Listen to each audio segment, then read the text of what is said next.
ನಿಮ್ಮ ಮನೆ ಮನೆ ಬಾಗಿಲಿಗೂ ನ್ಯೂಸ್18 ಬಂದಿದೆ. ನಿಮ್ಮ ಸಮಸ್ಯೆಗಳನ್ನು ಕೇಳೋದಕ್ಕೆ, ನಿಮ್ಮ ಸಮಸ್ಯೆಗಳಿಗೆ ಧ್ವನಿಯಾಗೋದಕ್ಕೆ, ಸಂಬಂಧಪಟ್ಟಂತಹ ಅಧಿಕಾರಿಗಳಿಗೆ ನಿಮ್ಮ ಸಮಸ್ಯೆ ಏನು ಅನ್ನುವಂಥದ್ದನ್ನು ತಿಳಿಸೋದಕ್ಕೆ, ಈ ಮೂಲಕವಾಗಿ ನಿಮ್ಮ ಊರಿನಲ್ಲಿ ಆಗಬೇಕಾದಂತಹ ಅಭಿವೃದ್ಧಿ ಹಾಗೂ ಬೆಳವಣಿಗೆಯನ್ನು ಕಾಣುವಂಥ ನಿಟ್ಟಿನಲ್ಲಿ ನಾವು ಬಂದಿದ್ದೀವಿ. ಇದುವೇ ಇವತ್ತಿನ ವಿಶೇಷ, ನಮ್ಮೂರಲ್ಲಿ ನ್ಯೂಸ್18.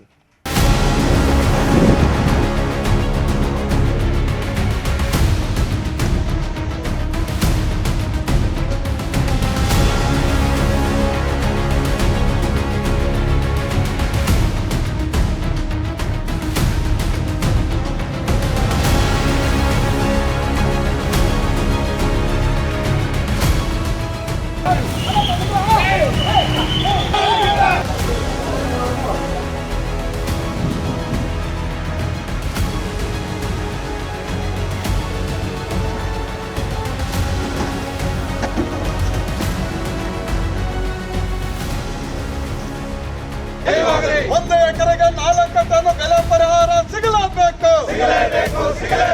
ಒಂದು ಟನ್ನಿಗೆ 10,000 ಬೆಂಬಲ ಬೆಲೆ ಸಿಗಲೇಬೇಕು. ಬೆಳೆಗಾರರಿಗೂ ಪರಿಹಾರ ಸಿಗಲೇಬೇಕು. ಹೋರಾಟಕ್ಕೆ ಮುಂದಾಗುತ್ತೇವೆ. ನಾವು ಬೆಳೆಗಾರರ ಹೋರಾಟಕ್ಕೆ.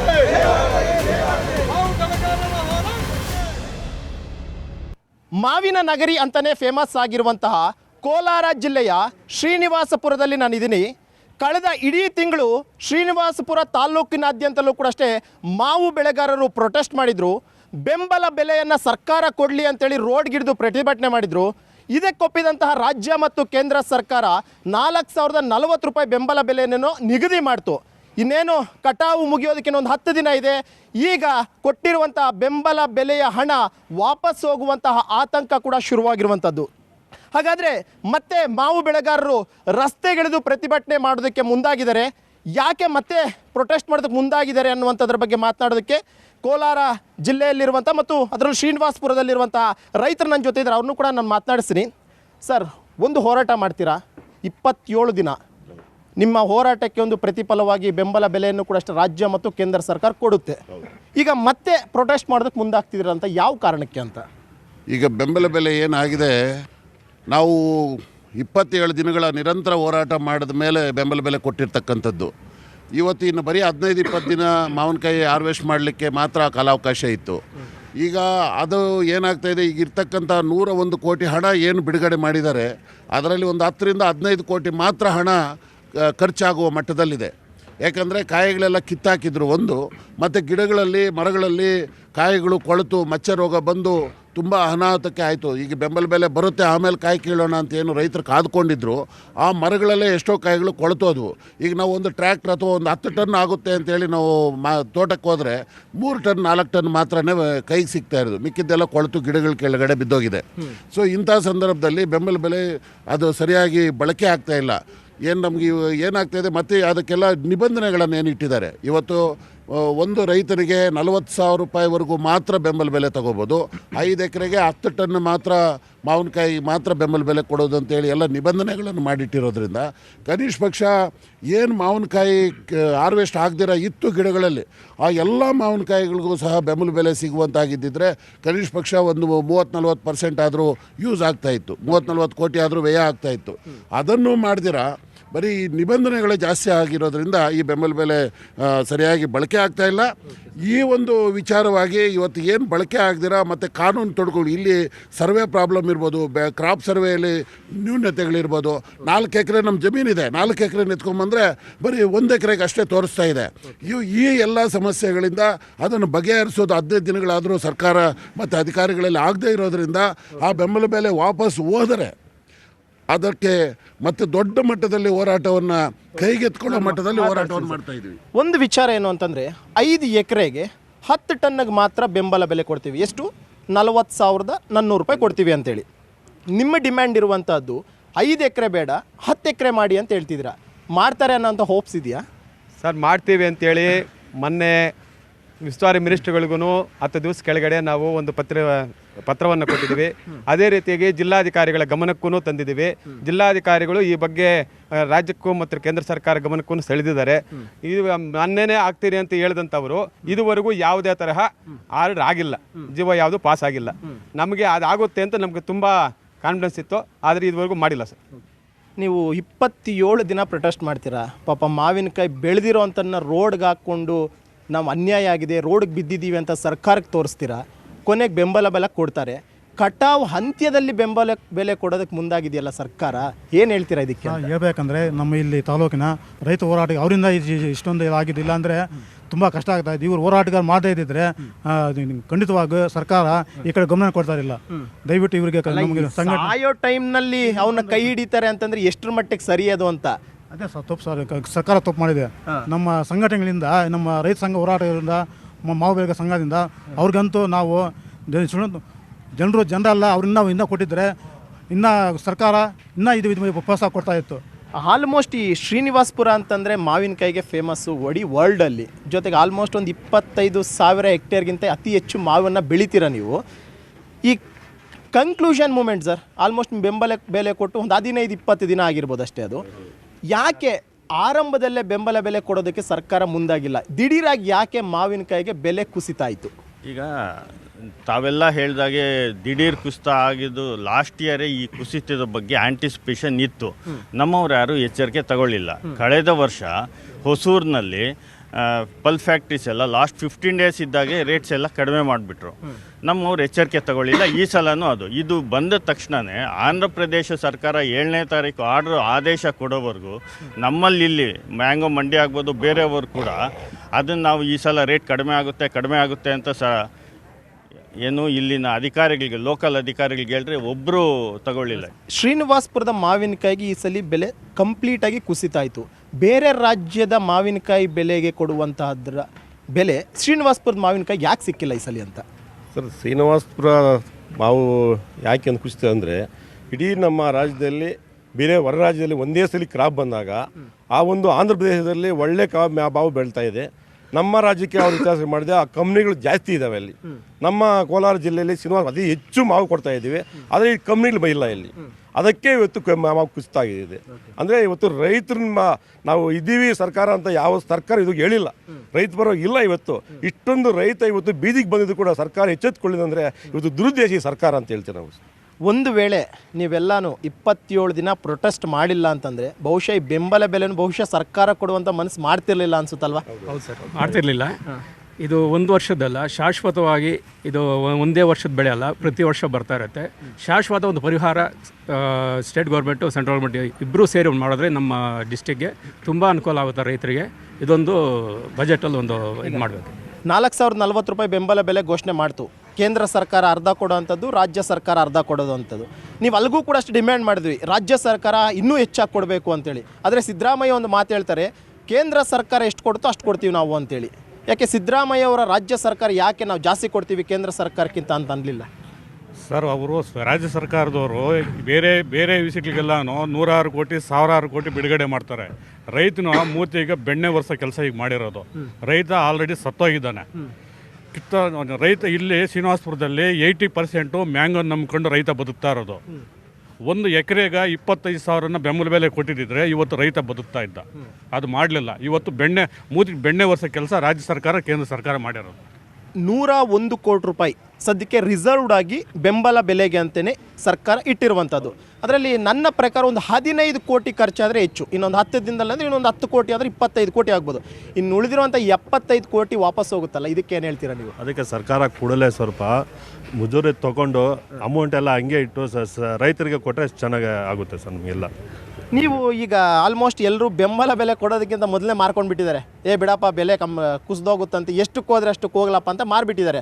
ಪಾಪ ಇವತ್ತು ಅವರು ಪಶ್ಚಾತ್ತಾಪ ಪಡುವಂತಹ ಸಮಯ. ಯಾಕಂತಂದ್ರೆ ಈಗ ಬೆಂಬಲ ಬೆಲೆ ಕೊಡ್ತಿದ್ದಾರೆ, ನಮ್ಮ ಹತ್ರ ಕಾಯಿಲ್ಲ ಅಂತೇಳಿ. ಸೊ ಅಂಥವ್ರಿಗೆ ಏನಾದರೂ ಪರಿಹಾರಕ್ಕೆ ಬೇಡಿಕೆ ಇಡ್ತಿದ್ರೆ ಹೇಗೆ ಅಂತ? ಸರ್, ಮೊದಲನೇದಾಗಿ ನಿಮ್ಮ ಚಾನಲ್ ಮುಖಾಂತರ ರಿಕ್ವೆಸ್ಟ್ ಮಾಡ್ತಾ ಇದ್ದೀನಿ, ರೈತರು ಬೆಲೆ ಬರುತ್ತೆ ಬರಲ್ಲ ಅನ್ನುವ ಕಾರಣಕ್ಕೆ ಮೊದಲೇ ಮಾರ್ಕೊಂಡಿಲ್ಲ. ಅವರ ಮದುವೆ ಕಾರ್ಯಕ್ರಮಗಳಿಗೆ, ಮನೆ ಕಟ್ಟಲಿಕ್ಕೆ, ಮಕ್ಕಳನ್ನ ಉನ್ನತ ವಿದ್ಯಾಭ್ಯಾಸ ಮಾಡಿಸ್ಲಿಕ್ಕೆ, ಈ ರೀತಿಯಾದಂಥ ಅವರ ಕುಟುಂಬಗಳ ನಿರ್ವಹಣೆಗಾಗಿ ಅವರು ಬ್ಯಾಂಕಲ್ಲಿ ಸಾಲಗಳು ಕೊಡದೇ ಇರುವಂಥ ಸಂದರ್ಭದಲ್ಲಿ ಈ ಖಾಸಗಿ ವ್ಯವಹಾರಗಳನ್ನು ಮಾಡಿಕೊಂಡು ಆ ತೋಟಗಳನ್ನು ಮಾರ್ಕೊಂಡಿರ್ತಕ್ಕಂಥದ್ದು. ನಾವು ಹೇಳ್ತಾ ಇದ್ದೀವಿ ಇವತ್ತು ಎಲ್ರಿಗೂ ಕೂಡ ಈ ಕೋಲಾರ ಜಿಲ್ಲೆಯಲ್ಲಿ ಇರುವಂಥ ಪ್ರತಿಯೊಬ್ಬ ಮಾವು ಬೆಳೆಗಾರರಿಗೂ ಎಕರೆಗೆ ಇಷ್ಟು ಅಂತೇಳಿ ಫಿಕ್ಸ್ ಮಾಡಿ ಅವ್ರಿಗೆ ಕೊಳ್ಳೇಬೇಕು ಅಂತ ನಾವು ಒತ್ತಾಯ ಮಾಡ್ತಾ ಇದ್ದೀವಿ ಸರ್. 1 ಎಕರೆ ಮಾವಿನ ತೋಟನ ಬೆಳಿಬೇಕು ಅಂತಂದರೆ, ಮಾವಿನಕಾಯಿ ಫಸಲು ಕೈಗೆ ಬರಬೇಕಂದ್ರೆ ಎಷ್ಟು ಖರ್ಚಾಗುತ್ತೆ? ಮದ್ದು ಹೊಡೆಯೋದು ಅದಕ್ಕೆ ಅಂತ ಒಂದು 15,000ರಿಂದ 16,000 20,000 ಖರ್ಚು ಬರುತ್ತೆ ಸರ್. ಅದರಲ್ಲಿ ನಾವು ಮುಂದೆ ಮೊದಲು ಕಿತ್ತಾಕ್ಬಿಟ್ಟಿದ್ದೀವಿ, ಇವಾಗ ಬೆಂಬಲ ಬೆಲೆ ಕೊಟ್ಟಿದ್ದಾರೆ. ಅದಕ್ಕೆ ನಮ್ಗೆ ಮುಂದೆ ಅನುಕೂಲ ಬೇಕಂದರೆ ನಾವು ಮಾಡ್ಬೇಕು, ನಮ್ಗೆ ಏನೋ ಒಂದು ಇದು ಬರಬೇಕಲ್ಲ ಸಮಯ. ಅದರಿಂದ ನಮ್ಗೆ ಏನೋ ಇದು ಕೊಟ್ಟರೆ ನಮ್ಗೆ ಅನುಕೂಲ ಆಗುತ್ತೆ. ಎಲ್ಲ ನಷ್ಟ ಆಗಿಬಿಟ್ಟಿದೆ. ಸರ್ಕಾರ ಸರಿಯಾಗಿ ಕೊಡ್ತಾ ಇಲ್ಲ. ಅಲ್ಲೇ ಹೌದೇ, ಸರಿಯಾಗಿ ಕೊಡ್ತೀವಿ ಕೊಡಲ್ಲ, ಕೊಡ್ತಾ ಇಲ್ಲ. ರೈತರಿಗೆ ಸರಿಯಾಗಿ ನೋಡ್ತಾ ಇಲ್ಲ ಅವರು. ಈಗ ನೀವು ಕೂಡ ಮೊದಲನೇ ಮಾರ್ಬಿಟ್ರಾ ಹೇಗೆ ಅಂತ ಮಾವು? ಇಲ್ಲ ಸರ್, ನಾವು ಇನ್ನೂ ಇದೆ, ಇನ್ನೂ ಇದೆ. ಇನ್ನು ಎಷ್ಟು ದಿನ ಕಟಾವು ಮಾಡ್ಬೋದು ನೀವು? ಒಂದು 15 ದಿವಸ ಒಳಗಡೆ ಮಾಡಬೇಕು ಅಂತಿದ್ದೀವಿ. ಎಷ್ಟು ಎಕರೆ ಇದೆ ನಿಮ್ಮದು? ನಮ್ಮದು 3 ಎಕರೆ ಇದೆ ಸರ್. 3 ಎಕರೆ. ಇನ್ನೂ ಬೆಳೆ ಇದೆಯಾ? ಇನ್ನು ಇದೆ, ಕಮ್ಮಿ. ರೇಟ್ ಕಮ್ಮಿ ಅಂತ ನಾವು ಯೋಚನೆ ಮಾಡ್ತಾ ಇದ್ದೀವಿ. 1 ಎಕರೆಗೆ ಪ್ರತಿ ವರ್ಷ ಫಲ ಚೆನ್ನಾಗಿತ್ತು ಅಂತಂದರೆ ಎಷ್ಟು ಕ್ವಿಂಟಲ್ ಬೆಳಿಬೋದು? ಒಂದು 80ರಿಂದ 100 ಕ್ವಿಂಟಲ್ ಬೆಳಿಬೋದು ಸರ್, ಒಂದು ಎಕರೆಗೆ ನಾವು. ಆದರೆ ಈ ಕೊಟ್ಟಿರೋದು ಬರೀ 2 ಟನ್ಗೆ ಅಂತ ಕೊಟ್ಟಿದ್ದಾರೆ, ಏನಕ್ಕೂ ಯೂಸ್ ಆಗೋದಿಲ್ಲ, ತುಂಬ ಅನಾನುಕೂಲ ಆಗುತ್ತೆ ರೈತರಿಗೆ. ಎಷ್ಟು ನಷ್ಟ ಆಗಿದೆ? ಸುಮಾರು ಒಂದು ಎಕರೆಗೆ 40,000ರಿಂದ 50,000 ನಷ್ಟ ಆಗುತ್ತೆ. ಒಂದು ಎಕರೆಗೆ ಖರ್ಚು 40,000ರಿಂದ 50,000 ಬರುತ್ತೆ. ಇವ್ರು ಕೊಡೋ ಲೆಕ್ಕದಲ್ಲಿ ಒಂದು 10,000, ಒಂದು 8,000 ಬರುತ್ತೆ. ಈಗ 2 ಟನ್ಗೆ 16,000 ಬರುತ್ತೆ. ಇನ್ನು 36,000 ರೈತರು ಲಾಸ್ ಆಗುತ್ತೆ ಸುಮಾರು. ಓಕೆ ಸರ್, ಈಗ ಹೇಳ್ತಾ ಇದ್ರು ಸರ್ 1 ಎಕರೆಗೆ ನಮಗೆ 40,000ರಿಂದ 50,000 ರೂಪಾಯಿ ಖರ್ಚು ಬರುತ್ತೆ. ಈಗ ನಮಗೆ ಬರ್ತಾ ಇರುವಂಥದ್ದು ಕೇವಲ ಒಂದು 20,000ರಿಂದ 25,000 ಮಾತ್ರ ಸಿಗುತ್ತೆ ಅಂತ ಹೇಳ್ಬಿಟ್ಟು. ಖಂಡಿತ ಅದು ಖರ್ಚುಗಳು ಅವರು ಹೇಳ್ತಾ ಇರೋದು ರೈತರು ಸರಿಯಾಗಿ. ಆದರೆ ಇವಾಗ ನಿರ್ಬಂಧನೆಗಳು ಇಟ್ಟಿರೋದ್ರಿಂದ ಬರ್ತಾ ಇರೋದು ಬರೀ 2 ಟನ್ ಅಂದರೆ ಎಕರೆಗೆ 8,080 ರೂಪಾಯಿ ಮಾತ್ರ ಬೆಂಬಲ ಬೆಲೆ ಸಿಗುತ್ತೆ. ಅದು ಏನಕ್ಕೂ ಯೂಸ್ ಕನಿಷ್ಠ ಮದ್ದು ಹೊಡಿದಿರೋ ಹಣನೂ ವಾಪಸ್ ರೈತರಿಗೆ ಬರುತ್ತಾ ಇಲ್ಲ. ಅದಕ್ಕೋಸ್ಕರ ನಾವು ಜಿಲ್ಲಾಧಿಕಾರಿಗಳು ಮೊನ್ನೆ ಸಭೆಯಲ್ಲಿ ಹೇಳಿದ್ದೀವಿ, ದಯವಿಟ್ಟು ಇದನ್ನು ನೀವು ಸಣ್ಣ ರೈತರ ಅತಿ ಹೆಚ್ಚು ಇರೋದ್ರಿಂದ ಆ ಟನ್ನೇಜನ್ನು ನೀವು ಜಾಸ್ತಿ ಮಾಡಿ, ಇಲ್ಲ ಈ ಬೆಂಬಲ ಬೆಲೆ 4,000 ನಿಗದಿ ಮಾಡಿ, ಇದನ್ನಾದರೂ ಜಾಸ್ತಿ ಮಾಡಿ. ಯಾವುದೋ ಒಂದು ರೂಪದಲ್ಲಿ ರೈತರಿಗೆ ನೇರವಾಗಿ ಸರ್ಕಾರ ಏನು ಘೋಷಣೆ ಮಾಡಿದ ಖಂಡಿತ ರೈತರಿಗೆ ಸಿಗೋ ರೀತಿಯಲ್ಲಿ ಕಾರ್ಯರೂಪಕ್ಕೆ ಬರಬೇಕು ಅಂತ ನಮ್ಮ ಇದು ಅಭಿಲಾಷೆ ಸರ್. ದಯವಿಟ್ಟು ಯಜಮಾನ್ರೆ, ಈಗ 101 ಕೋಟಿ ರಿಸರ್ವ್ ಮಾಡಿದ್ದಾರೆ, ಏನು ನೀವು ಬೆಳೆದಿರುವಂಥ ಕಾಯಿಗೆ ನಾವು ಬೆಂಬಲ ಬೆಲೆ ಕೊಡ್ತೀವಿ ಅಂತೇಳಿ. ಇನ್ನೊಂದು 10 ದಿನ 15 ದಿನಕ್ಕೆ ನಿಮ್ಮ ಹತ್ರ ಕಾಯೇ ಇರಲ್ಲ. ಇನ್ನೊಂದು 70-75 ಕೋಟಿ ಉಳ್ಕೊಂಡ್ಬಿಡುತ್ತೆ, ವಾಪಸ್ ಹೋಗ್ಬಿಡುತ್ತೆ ದುಡ್ಡು. ಆ ದುಡ್ಡು ನಾನು ವಾಪಸ್ ಹೋಗ್ಲಿ ಅಂತೀರ ಹೇಗೆ? ವಾಪಸ್ ಹೋಗೋದು ಬೇಡ. ರೈತರಿಗೆ ಏನಾಗ್ತಾ ಇದೆ ಅಂದರೆ 10 ಎಕರೆ ಇರುತ್ತೆ. ಆ 10 ಎಕರೆದಲ್ಲಿ ಪಾಪ ಅದರಲ್ಲಿ ಒಂದು 20 ಜನ ಇರ್ತಾರೆ, ಅವರು ಒಂದು ಕುಟುಂಬ. ಅದಕ್ಕೋಸ್ಕರ ಆ ದುಡ್ಡು ವಾಪಸ್ ಕಳಿಸ್ದಿರ ಅನ್ನೋ ನಷ್ಟ ಆಗಿದೆ, ಬಿದ್ದೋಗಿದೆ. ಈ ಬೆಂಬಲ ಬೆಲೆ ಬರೋಷ್ಟಿಗೆ ಹಾಕಿರಾಗಿದೆ, ಕಾಯಿ ಹಾಕಿರಾಗಿದೆ. ಅದಕ್ಕೆ ಪಾಣಿ ಪ್ರಕಾರ, ಬೆಲೆ ಪ್ರಕಾರ, ಗಿಡ ಪ್ರಕಾರ ಸರ್ವೆ ಮಾಡಿ, ಗಿಡ ಇದ್ದವ್ರಿಗೆಲ್ಲನೂ ಎಕರೆಗೆ ಇಷ್ಟು ಅಂತೂ ಫಿಕ್ಸ್ ಮಾಡಿದ್ರೆ ರೈತರಿಗೆ ಅನುಕೂಲ ಆಗುತ್ತೆ. ಈಗ ಇವ್ರು ಹೇಳ್ತಾ ಇದ್ರು ಸರ್, ಒಂದು ಸರ್ವೆ ಮಾಡಿ ಎಷ್ಟು ಎಕರೆ ಭೂಮಿ ಇದೆ, ಎಷ್ಟು ಬೆಳೆಗೆ ನಷ್ಟ ಆಗಿದೆ ಅವ್ರಿಗೆ, ಅಟ್ಲೀಸ್ಟ್ ಆ ಉಳಿದಿರುವಂಥ 70 ಕೋಟಿ ರೂಪಾಯಿ ಒಂದು ವಿಂಗಡಣೆ ಮಾಡ್ಕೊಂಡು ಕೊಟ್ಟರೆ ಆ ರೈತನೂ ಖುಷಿ ಆಗ್ತಾನೆ, ಸರ್ಕಾರದನ್ನ ಮೆಚ್ಕೊತಾನೆ ಅಂತೇಳಿ. ಈ ಏನು ಸರ್ವೆಯಲ್ಲಿ ಒಂದಷ್ಟು ಎಡವಟ್ಟಾಗಿದೆ ಅಂತಲ್ಲ, ಏನದು ಅಂತ? ಕೇಂದ್ರ ಸರ್ಕಾರ ಹಣ ಬಿಡುಗಡೆ ಮಾಡಿರೋದಕ್ಕೆ ಸ್ವಾಗತ. ಏನಂತಂದರೆ ಇವತ್ತು ರೈತರು ಏನು ಪಾಣಿನಲ್ಲಿ ಮಾವು ಅಂತ ಏನಿದೆ, ಎಲ್ಲ ರೈತರಿಗೂ ನೇರವಾಗಿ ಪಾಣಿ ಮುಖಾಂತರ ಮಾವು ಇರೋರಿಗೆ 5 ಎಕರೆಗೂ 10 ಎಕರೆಗೂ ಏನು ಇವರು ಫಿಕ್ಸ್ ಮಾಡ್ತಾರೆ, ಅದನ್ನು ನೇರವಾಗಿ ಅವ್ರ ಖಾತೆಗಳಿಗೆ ವರ್ಗಾವಣೆ ಮಾಡಿದರೆ ಈ ಸಮಸ್ಯೆ ಎಲ್ಲ, ಈ ದುಂದು ವೆಚ್ಚ ಇಲ್ಲ. ಇವತ್ತು ಇಲ್ಲಿ ನೋಡಿದ್ರೆ ಅಧಿಕಾರಿಗಳು, ಚೆಕ್ ಪೋಸ್ಟ್ಗಳು ಇವೆಲ್ಲ ಭಾಳ ಇದೆಲ್ಲ ಇದು ಅಕ್ರಮಕ್ಕೆ ನಾಂದಿ. ಇದು ಇವತ್ತು ರಾಜ್ಯ ಸರ್ಕಾರ ರೈತರ ಬಗ್ಗೆ ಕಾಳಜಿನೇ ಇಲ್ಲ ಈ ರಾಜ್ಯದ ಮುಖ್ಯಮಂತ್ರಿಗೆ. ಭಾಳ ಇಂಥ ಮುಖ್ಯಮಂತ್ರಿ ನಾವು ನೋಡಿಲ್ಲ ಇದುವರೆಗೂ. ನಾವು ಎಷ್ಟೋ ಮುಖ್ಯಮಂತ್ರಿಗಳು, ನಾನು 62 ವರ್ಷ ವಯಸ್ಸಿನಲ್ಲಿ ಭಾಳಷ್ಟು ಜನ ನೋಡಿದೆ, ಇಂಥವ್ರು ನೋಡಿಲ್ಲ. ಏನಾದರೂ ಕೇಂದ್ರ ಸರ್ಕಾರದಲ್ಲಿ ಇವತ್ತು ನಮ್ಮ ಮಾಜಿ ಪ್ರಧಾನಿಗಳು ದೇವೇಗೌಡರು ಅವ್ರ ಮಾತಿಗೆ ಹೋಗ್ಬಿಟ್ಟು ಇವತ್ತು ಪ್ರೈಮ್ ಮಿನಿಸ್ಟ್ರು ಮೋದಿಯವರು ಏನು ನಮಗೆ ಬಿಡುಗಡೆ ಮಾಡಿದ್ದಾರೆ, ಸಂತೋಷ. ಆದರೆ ಪಾಣಿ ಮುಖಾಂತರ ರೈತರಿಗೆ ಕೊಡಬೇಕಾಗಿತ್ತು. ಇವಾಗ ಭಾಳ ನಷ್ಟ ಆಗಿದೆ ರೈತರು. ಮೊದಲೆಲ್ಲ ಹಾಕಿರೋರಿಗೆ ಇವತ್ತು ಒಂದು ಪೈಸೆ ನಯ ಪೈಸನೂ ಸಿಗ್ತಾಯಿಲ್ಲ. ಇವಾಗ ಹಾಕೋರಿಗೇನೋ 4,400 ಏನೋ ಸಿಗ್ತಾ ಇದೆ. ಬಟ್ ಮುಂದೆ ಮೊದಲು ಹಾಕಿರೋರಿಗೆ ಒಂದು ಪೈಸನೂ ಹಣ ಸಿಕ್ಕಿಲ್ಲ. ಆದ್ದರಿಂದ ದಯವಿಟ್ಟು ಏನು ಪಾಣಿಗಳಿದೆ ಈ ಹಣ ಹೋಗ್ದಂಗೆ, ಏನು ಪಾಣಿ ಇದೆ ಮಾವು ಅಂತಿದೆ ಅವ್ರಿಗೆಲ್ಲ ಕೂಡ ಇಷ್ಟು ಎಕರೆಗೆ ಫಿಕ್ಸ್ ಮಾಡಿ ಅವ್ರಿಗೆ ಹಣ ಅವರ ನೇರವಾಗಿ ಅವ್ರ ಅಕೌಂಟ್ ವರ್ಗಾವಣೆ ಮಾಡ್ಬೇಕಂತೇಳಿ ನಾನು ನಿಮ್ಮ 5 ಎಕರೆಗೆ 10 ಟನ್ಗೆ ಮಾತ್ರ ಬೆಂಬಲ ಬೆಲೆ ಕೊಡ್ತೀವಿ ಹೊರತು ನಾವು ಉಳಿದಿದ್ದು ಕೊಡಲ್ಲ ಅಂತ ಹೇಳಿದ್ದಾರೆ. ನೀವೀಗ ಒಂದು 40 ಟನ್ ಬೆಳೆದಿರ್ತೀರ, ನಿಮ್ಮ ಪರಿಸ್ಥಿತಿ ಏನು? ಮತ್ತೆ ಸರ್ ಪರಿಸ್ಥಿತಿ ಅಂದರೆ ಎಲ್ಲ ಮನೆ ಕಡೆ ಸಾಲ ಮಾಡೋದು ಅದು ಮದ್ದು ಹೊಡೆಯೋದು ಏನೂ ಬರೋದಿಲ್ಲ ಸರ್. ಅದಕ್ಕೋಸ್ಕರಾಗೆ ಅಷ್ಟೂ ಬರ್ತಾ ಇಲ್ಲ. ಈಗ ಉಳಿಕೆ ಹಣ ಬೇಡ, ಎಲ್ಲರಿಗೂ ರೈತರಿಗೆ ಏನಿದೆಯೋ ಪಾಣಿಯಲ್ಲಿ ಈ ಸರ್ವೆ ಬೇರೆ ತೊಂದರೆ ಇದೆ. ಅದಕ್ಕೋಸ್ಕರ ಸೆಕ್ರೆಟ್ರಿಗಳಿಗೆ ಕೊಟ್ಟು DC ಅವರು ಒಂದು ದೊಡ್ಡ ಮನಸ್ಸು ಮಾಡಿ ಕೊಟ್ಟು ಯಾರ್ದು ತೋಪಿದೆ ಮಾವು ಗಿಡ ಇದೆಯೋ ಅವ್ರಿಗೆ ರೈತರು ಕೊಡೋ ಹಂಗೆ ಒಂದು ಏರ್ಪಾಟ್ ಮಾಡಿ ಉಳಿಕೆ ಎಲ್ಲನೂ ಸರಿದು ಕೊಟ್ಟರೆ ರೈತರು ಸಂತೋಷವಾಗಿ ಏನೋ ಹಂಗೆ. ಈಗ ನೆಕ್ಸ್ಟು ನಮಗೆ ನಷ್ಟ ಆಗಿದೆ. ಒಂದು 10 ಎಕರೆ ಇರುವಂಥ ರೈತನಿಗೆ ನೀವು ಕೇವಲ 10 ಟನ್ನಿಗೆ ಬೆಂಬಲ ಬೆಲೆ ಕೊಟ್ಟರೆ ಅಂದರೆ ಉಳಿದಂಥದ್ದಕ್ಕೆ ಏನಾಗಬೇಕು? ಒಂದು ಸರ್ವೆ ಮಾಡಿಸಿ 1 ಎಕರೆಗೆ ಇಷ್ಟು ಅಂತೇಳಿ ಪರಿಹಾರದ ರೂಪದಲ್ಲಿ ಹಣ ಕೊಡ್ತು ಅಂತಂದರೆ ನಾಳೆ ದಿನ ರೈತನೂ ಕೂಡ ಅಷ್ಟೇ ಖುಷಿಯಿಂದ ಮುಂದಿನ ವರ್ಷನಾದರೂ ಅಟ್ಲೀಸ್ಟ್ ಬೆಳೆ ಬೆಳೆಯೋದಕ್ಕೆ ಮುಂದಾಗ್ತಾನೆ ಅಂತ ಹೇಳ್ತಿದ್ದಾರೆ. ಸೊ ಸರ್ವೇಲಿ ಒಂದಷ್ಟು ವ್ಯತ್ಯಾಸ ಆಗಿದೆಯಂತಲ್ಲ, ಏನು ವ್ಯತ್ಯಾಸ ಅದು ಅಂತ? ಸರ್ ನಮ್ಮದೇ ಯೂಶಲಿ ನಮ್ಮದು 18 ಎಕರೆ ಇದೆ. ಅದೊಂಚೂರು ಎಕ್ಸ್ಪ್ಲೇನ್ ಮಾಡಿ ಸರ್ ಕ್ಯಾಮ್ರಾಗೆ. 18 ಎಕರೆ ನಮ್ಮದು ಇದೆ, ನಮ್ಮ ಅಣ್ಣದು. ಅದರಲ್ಲಿ ಏನಾಗಿದೆ 3 ಎಕರೆಗೆ ಮಾತ್ರ ಮಾವು ಅಂತ ಬರ್ತಾ ಇದೆ. ಮಿಕ್ಕ ಎಲ್ಲ ಪಾಳು ಅಂತ ಒಂದೇ ಕಡೆ ಕೂತ್ಕೊಂಡು ಒಂದು ಶೆಡ್ ಕಡೆ ಕೆಳಗಡೆ ಎಲ್ಲ ನೋಡಿ ನಾವು ನೋಡ್ದಂಗೆ ಪ್ರತಿಯೊಂದು ಪೇಜಲ್ಲೂ ಸೇಮ್ ಒಂದೇ ಪಿಕ್ಚರ್ ಇದೆಯಲ್ಲ, ಹೆಂಗಿದು ಅಂತ. ಒಂದೇ ಕಡೆ ಸರ್ವೆ ನಂಬರ್ ಮಾತ್ರ ಬೇರೆ ಇದೆ, ಪಿಕ್ಚರ್ ಒಂದೇ ಇದೆ. ಒಂದೇ ಕಡೆ ಕೂತ್ಕೊಂಡು ಈ ಬೇಕಾಬಿಟ್ಟಿನ ಗೊತ್ತಿಲ್ಲ ಏನೊಂದು ಗೊತ್ತಿಲ್ಲ ಈ ಏಜೆನ್ಸಿ ಅವರು ಈ ಕೆಲಸ ಮಾಡಿದ್ದಾರೆ.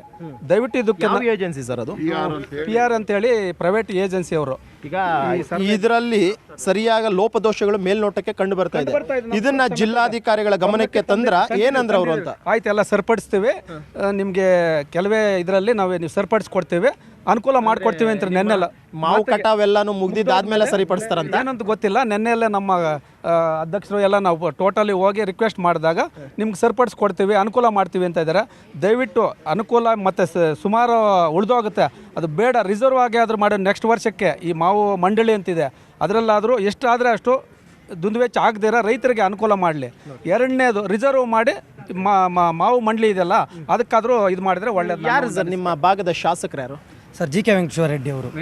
ವೆಂಕಟ ಶಿವಾರೆಡ್ಡಿ ಅವರಿಗೆ ಇಲ್ಲಿನ ರೈತರ ಸಮಸ್ಯೆ ಬಗ್ಗೆ ಗಮನ ಇದೆಯಾ? ಸರ್ ಗಮನ ಕೊಟ್ಟಿದ್ದಾರೆ ಆಲ್ರೆಡಿ. ನಿನ್ನೆ ನಮ್ಮ ರೈತರು 27 ದಿನ ನೀವು ಹೋರಾಟ ಮಾಡಿದ್ರಿ ಸರ್, ನಾವು ಕೂಡ ನೋಡಿದ್ದೀವಿ. ಬೀದಿಗಿಳಿದು ಟ್ರ್ಯಾಕ್ಟ್ರಲ್ಲಿ ನೀವೆಲ್ಲ ಮಾವಿನಕಾಯಿ ತಂದು ರೋಡಿಗೆ ಸುರಿದು ಪ್ರೊಟೆಸ್ಟ್ ಮಾಡ್ತೀರಾ ನೀವು.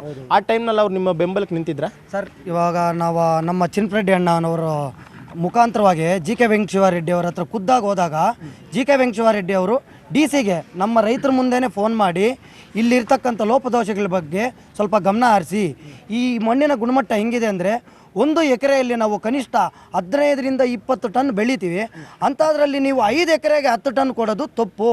ಇದನ್ನು ಬೇಗನೆ ನೀವು ಸಮಸ್ಯೆಯನ್ನು ಬಗೆಹರಿಸಿಲ್ಲ ಅಂದರೆ ಇನ್ನೂ ಅದು ಹೋರಾಟ ಮಾಡೋಕ್ಕೆ ಸಿದ್ಧಾಗಿದ್ದಾರೆ. ದಯಮಾಡಿ ನಮ್ಮ ಕ್ಷೇತ್ರ ಜನದವರು ತುಂಬ ಒಳ್ಳೆ ಗೌರ್ಮೆಂಟ್ ನಮ್ದಿಲ್ಲ, ನಮ್ಮ ಮಾತಿಗೆ ಕೇಳಲ್ಲ, ಅನುದಾನ ಕೊಡಲ್ಲ ಅಂತ ಹೇಳಿದ್ದುಂಟ ಸರ್. ಅದೆಲ್ಲ ಮಾಮೂಲಿ ಸರ್. ಸರ್ಕಾರದಲ್ಲಿ ನಮ್ಮ ಕ್ಷೇತ್ರದಲ್ಲಿ JDS ಇರುವಾಗ ಕಾಂಗ್ರೆಸ್ ಅವರು ಹೆಂಗೆ ಕೊಡೋಕ್ಕಾಗುತ್ತೆ ನೀವು ಹೇಳಿ? ನಾವು ರಾಜಕೀಯ ಮಾತಾಡೋದು ಬೇಡ. ಒಂದು ಕ್ಷೇತ್ರಕ್ಕಿಷ್ಟು ಅಂತೇಳಿ ಹಣ ಬಿಡುಗಡೆ ಆಗಿರುತ್ತೆ. ಬಹುಶಃ ನಾನು ಅದರಿಂದ ಆಗಿದ್ದಾಗಲಿ ನಾನು ಅದರಿಂದ ಏನಾದರೂ ಮಾಡಿ ಬಿಡಿಸ್ಕೊಂಡು ಬರೋಂಥ ಕೆಲಸ ಮಾಡ್ತೀನಿ, ಅನುದಾನ ತರೋಂಥ ಕೆಲಸ ಮಾಡ್ತೀನಿ ಅಂತ ಆಶ್ವಾಸನೆಗಳು ಸರ್ ಅವರು ಆಶ್ವಾಸನೆಗಳು ಕೊಡ್ತಾ ಇದ್ರು ಸಹ ರಾಜ್ಯ ಸರ್ಕಾರ ಇದ್ರ ಬಗ್ಗೆ ಗಮನ ಹರಿಸ್ತಾನೇ ಇಲ್ಲ. ಯಾಕಂದರೆ ಇದು ಗಡಿ ಭಾಗ ಅನ್ನೋದನ್ನ ನಮ್ಮನ್ನು ಗಡಿ ಭಾಗಕ್ಕೆ ತಳ್ಳಿಬಿಟ್ಟಿದ್ದಾರೆ ಸರ್. ಇಲ್ಲಿರ್ತಕ್ಕಂಥ ವ್ಯಕ್ತಿಗಳು ಗಡಿಯಲ್ಲೇ ಇದ್ದಾರೆ, ಇವ್ರಿಗೆ ಬುದ್ಧಿ ಇಲ್ಲ ಏನಿಲ್ಲ ಅನ್ನೋ ಲೆಕ್ಕದಲ್ಲೇ ನಮ್ಮನ್ನು ಸರ್. ಈಗ ನಿಮ್ಮ ಒಂದು ಬೇಡಿಕೆ 5 ಎಕರೆ ಇರೋವಂಥದ್ದನ್ನು ಕನಿಷ್ಠ ಪಕ್ಷ ಒಂದು 10 ಎಕರೆ ಮಾಡಿ, ಏನೊಂದು 30 ಕೋಟಿ ಖರ್ಚಾಗ್ಬೋದು ಈಗ ಆಗಿರೋವಂಥದ್ದು, ಇನ್ನೊಂದು 30 ಮಾಡಿ ಪರವಾಗಿಲ್ಲ ಅನ್ನುವಂಥದ್ದು. ಈ ನಿರಾಂತದ ಒಂದು 10-15 ದಿನ ಸಿಗ್ಬೋದು ಅಷ್ಟೇ ಮಾವು, ಆಮೇಲೆ ಮಾವು ನಮಗೆ ಬೇಕು ಅಂದರೂ ಕೂಡ ಸಿಗೋದಿಲ್ಲ. ಸೊ ಈ ಬೇಡಿಕೆನ ಸರ್ಕಾರ ಒಪ್ಪುತ್ತೆ ಅಂತಂತೀರಾ? ಒಂದು ವೇಳೆ ಒಪ್ಪಿಲ್ಲ ಅಂತಂದರೆ ಮುಂದಿನ ನಿಮ್ಮ ಹೆಜ್ಜೆ ಏನು?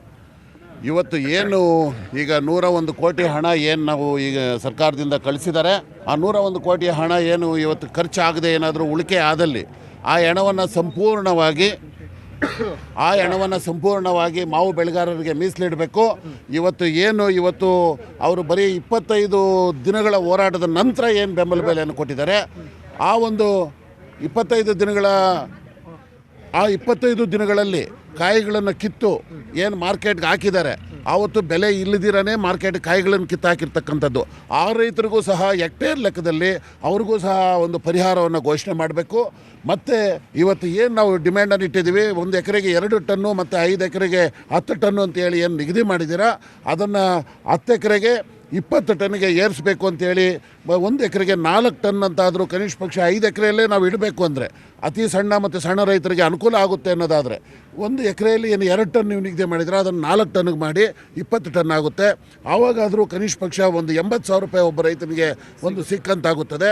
ಆವಾಗ ನೀವೇನು ಈಗ ಇವತ್ತು 10 ರಿಂದ 15 ಕೋಟಿ ಏನು ಇವತ್ತು ಖರ್ಚಾಗ್ತಾ ಇದೆ, ಅದು ಕನಿಷ್ಠ ಪಕ್ಷ ಒಂದು 30-40 ಕೋಟಿ ಆದರೂ ಹಣ ಖರ್ಚಾಗ್ಬೋದು. ಆಗಲೂ 60 ಕೋಟಿ ಉಳಿದೋಗುತ್ತೆ. ದಯವಿಟ್ಟು ಇದನ್ನು ಬೇಗ ಕೂಡಲೇ ಮಾಡಬೇಕು. ಇಲ್ಲದೇ ಇದ್ದ ಪಕ್ಷದಲ್ಲಿ ಈ ಒಂದು ಮಂಗಳವಾರ ಬುಧವಾರದ ಒಳಗಡೆ ಇದು ಕ್ಲಿಯರ್ ಆಗಲಿಲ್ಲ ಅಂದರೆ ನಾವು ಒಂದು ದೊಡ್ಡ ಮಟ್ಟದ ಹೋರಾಟಕ್ಕೆ ಕೈ ಹಾಕ್ತಾ ಇದ್ದೀವಿ. ಈ ಒಂದು ರಾಜ್ಯ ಮಾವು ಬೆಳೆಗಾರರ ದೊಡ್ಡ ಹೋರಾಟವನ್ನು ಕಾಣಬೇಕಾಗುತ್ತದೆ ಈಗ, ಯಾಕಂದರೆ ಕಾಲ ಮಿಂಚು ಹೋಗಿದೆ. ಈಗ ಕಾಯಿಗಳೆಲ್ಲ ಉದುರು. ಓಕೆ, ಕೇಳಿದ್ರಲ್ಲ ಶ್ರೀನಿವಾಸಪುರದ ಮಾವು ಬೆಳೆಗಾರರು ಹೇಳ್ತಿರುವಂತಹದ್ದು. ಈಗಾಗಲೇ ಬೆಂಬಲ ಬೆಲೆನೇನೋ ಕೊಟ್ಟಿದ್ದೀರಾ, ಆದರೆ ಅದು ಸೂಕ್ತ ರೀತಿಯಲ್ಲಿ ರೈತರಿಗೆ ತಲುಪಬೇಕಾಗಿದೆ. 5 ಎಕರೆ ಕೊಡ್ತಿರುವಂಥವ್ರು 10 ಎಕರೆಯನ್ನು ಮಾಡಿ, ಜೊತೆಗೆ ಈಗಾಗಲೇ ಮೊದಲನೇ ಬೆಂಬಲ ಬೆಲೆಗಿಂತ ಮುಂಚಿತವಾಗಿ ಮಾವನ್ನು ಮಾರಾಟ ಮಾಡಿರುವಂಥವ್ರಿಗೂ ಕೂಡ ಅಷ್ಟೇ ಒಂದು ನಿಗದಿತ ಬೆಲೆ ಅನ್ನುವಂಥದ್ದನ್ನು ನೀವು ಮಾಡಬೇಕು. ಇದರ ಜೊತೆಗೆ ಪ್ರತಿಯೊಂದು ಎಕರೆಗೂ ಕೂಡ, ಯಾಕಂದರೆ 101 ಕೋಟಿಯಲ್ಲಿ ಒಂದು 30-40 ಕೋಟಿ ಖರ್ಚಾಗ್ಬೋದು, ಇನ್ನು 60 ಕೋಟಿ ಉಳ್ಕೊಳ್ಳುತ್ತೆ. ಆ 60 ಕೋಟಿನ ರಿಟರ್ನ್ ಮಾಡದೆ ಪ್ರತಿಯೊಂದು ಎಕರೆಗೆ ಇಂತಿಷ್ಟು ಅಂತ ಪರಿಹಾರವನ್ನು ಕೊಡಿ. ಇಲ್ಲ ಅಂತಂದರೆ ಈ ಮಂಗಳವಾರದವರೆಗೂ ನೋಡ್ತೀವಿ, ಮಂಗಳವಾರದ ಬಳಿಕ ಮತ್ತೆ ನಾವು ಉಗ್ರವಾದಂತಹ ಹೋರಾಟಕ್ಕೆ ಸಿದ್ಧವಾಗಿದ್ದೀವಿ ಅನ್ನೋದೊಂದು ಎಚ್ಚರಿಕೆಯ ಸಂದೇಶವನ್ನು ಸರ್ಕಾರಕ್ಕೆ ಕೊಡ್ತಾ ಇದ್ದಾರೆ. ಇದು ಈ ಊರಿನ ಸಮಸ್ಯೆ. ನಾಳೆ ಮತ್ತೊಂದು ಊರಿನ ಸಮಸ್ಯೆಯೊಂದಿಗೆ ನಿಮ್ಮ ಮುಂದೆ ಬರ್ತೀವಿ. ಅಲ್ಲಿವರೆಗೂ ನೋಡ್ತಾ ಇರಿ News 18, ಜಾಲ ನಮ್ಮದು, ಬಲ ನಿಮ್ಮದು.